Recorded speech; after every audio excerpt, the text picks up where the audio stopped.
بسم اللہ الرحمن الرحیم۔ سامعین، آج ہم اردو زبان کی پہلی کتاب کے قاعدے کا لیسن نمبر 6 یعنی سبق نمبر 6 شروع کرنے جا رہے ہیں۔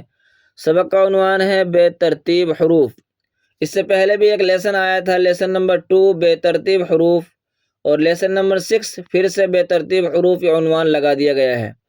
اس میں اور اس میں فرق یہ ہے کہ وہاں پر الفابیٹس کو بے ترتیب لکھا گیا تھا، اور یہاں پر زبر، زیر، پیش جب تینوں حرکتوں کی مشق ہو چکی، تینوں کو ہم اچھی طرح سمجھ چکے کس طریقے پر پڑھا جائے گا، تو اب ان کو بے ترتیب لکھا جا رہا ہے۔ یعنی زبر، زیر، پیش تینوں کو آگے پیچھے کر کے لکھا جائے گا۔ اسی طریقے سے الفابیٹس کو بھی آگے پیچھے کر کے لکھا جائے گا تاکہ آپ کا ٹیسٹ لیا جا سکے اور آپ کو اس طریقے سے مشق کرائی جا سکے تاکہ آپ کے ذہن میں اچھی طرح یہ بیٹھ جائیں اور آپ کو سمجھ میں آ جائیں۔ چنانچہ اب شروع کرنے جا رہے ہیں۔ حمزہ پیش او، جیم زیر جی۔ تو دیکھو، سب سے پہلے حمزہ آیا، اس پر پیش لگا دیا گیا، یعنی پہلی والی حرکت زبر نہیں آئی، نہ اس کے بعد والی زیر آئی، فوراً ہی تیسری حرکت پیش آ گئی۔ تو یہ بے ترتیب تاکہ آپ کو پہچان ہو سکے۔ پھر الف کے بعد، حمزہ کے بعد جو ہے با آتا ہے، لیکن یہاں پر با نہیں آیا، جیم آ گیا۔ تو یہ الفابیٹس کی ترتیب آگے پیچھے کر دی گئی۔ یہ اس لیے کیا جا رہا ہے تاکہ آپ کو سمجھ میں آ سکے۔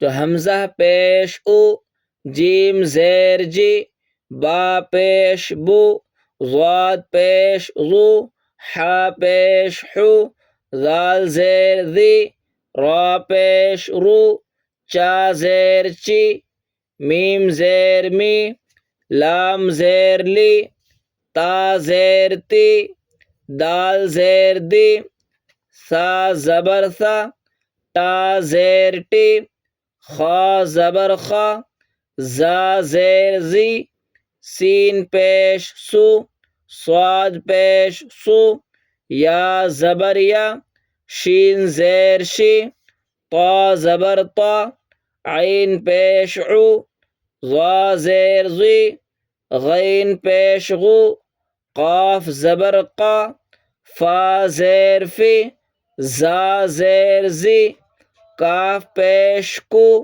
نون زیر نی، ہا پیش ہو، حمزہ زبر آ، دال زبر دا، ڑا زیر ڑی، ڈال پیش ڈو، پا پیش پو۔ تو یہ تختی بے ترتیب حروف بھی تھے اور حرکات بھی بے ترتیب تھیں۔ اب ان کو آپ کو مشق کرنی ہے، اچھی طرح حروف کی پہچان کرنی ہے، اور ان کے اوپر جو حرکتیں لگائی گئی ہیں، زبر، زیر، پیش، ان تینوں حرکت کی حرکات ثلاثہ کی پہچان کرنی ہے اور اچھی طرح مشق کر لینی ہے تاکہ آپ کو ذہن نشین ہو جائے۔ اور روزانہ کی ویڈیو کو سنتے رہیں، اور روزانہ کی ویڈیو آپ تک پہنچنے کے لیے آپ کو یہ چینل سبسکرائب کر لیں تاکہ آپ تک ویڈیو پہنچتی رہے، اور لائک بھی کر دیں تاکہ آپ کے ذریعے سے چینل کو تعاون حاصل ہوتا رہے۔